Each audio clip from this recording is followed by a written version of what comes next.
il y a des cinéastes, j'en ai parlé avec des collègues, il y a des cinéastes qui ont une idée de film et en gros, le tournage, le montage, c'est la réalisation de cette idée. C'est-à-dire qu'en gros, c'est la matérialisation d'une idée. Moi, je suis dans un processus qui est complètement différent, je suis dans un processus de laboratoire. C'est-à-dire moi, je ne sais pas de quoi parle le film que je vais faire. Je ne sais pas de quoi il parle, je ne sais pas quelle forme il va prendre et je vais le découvrir en faisant le film.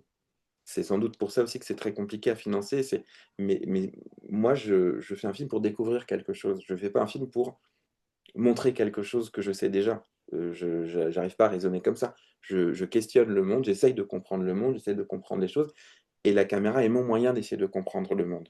Et une fois que j'ai questionné ça et que j'ai cheminé avec tout ça, je cherche comment le raconter pour que ça puisse aider ou que ça puisse accompagner en tout cas, d'autres gens qui vont se poser ces questions-là ou qui se posent ces questions-là ou à qui j'ai envie de transmettre quelque chose de cette expérience.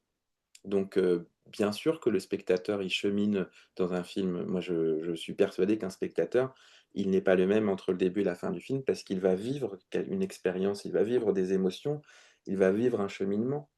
Je reprends juste un exemple, mais moi qui s'est passé il y a quelques jours, il y a une fille qui m'a dit: «En fait, j'arrêtais pas d'engueuler mon grand-père parce que je lui disais, "Est-ce que tu m'aimes? Est-ce que tu m'aimes?" Et puis à chaque fois, heu, il me répondait "oui". À un moment, je me suis mis en colère contre lui. Je dis: «Mais pourquoi il faut que je te l'arrache tout le temps ce "je t'aime"? Pourquoi tu sais pas le donner par toi-même? Il faut que je te le prenne, de force en te le en te le en te suppliant de me le donner».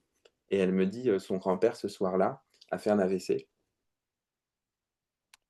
et elle a cru qu'elle allait le perdre et bon, je sais même pas s'il s'en est sorti ou pas, je crois que oui, de ce qu'elle m'avait raconté, mais elle a dit: «Et en voyant votre film, j'ai eu une prise de conscience, en fait.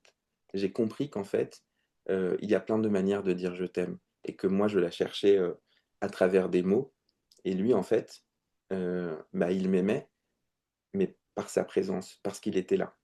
Et c'était hyper beau et ça, elle l'avait vécu, mais c'est en voyant mon film, en voyant justement les cartons de films muets, en voyant la relation que j'ai avec mon père, qu'elle a eu ce déclic-là de sa propre histoire. Donc voilà, moi ça c'est un truc qui est important pour moi, de me dire qu'en fait, un film, c'est pas simplement mon histoire que je raconte, c'est un miroir dans lequel des gens vont pouvoir se projeter et et se reconnaître, reconnaître leur relation à leurs parents et ça va agir aussi comme un miroir de leur propre histoire et là-dessus, ben, voilà, après ça marchera pas avec tout le monde, mais je sais qu'avec les gens avec qui ça marche, ça va être chouette, quoi.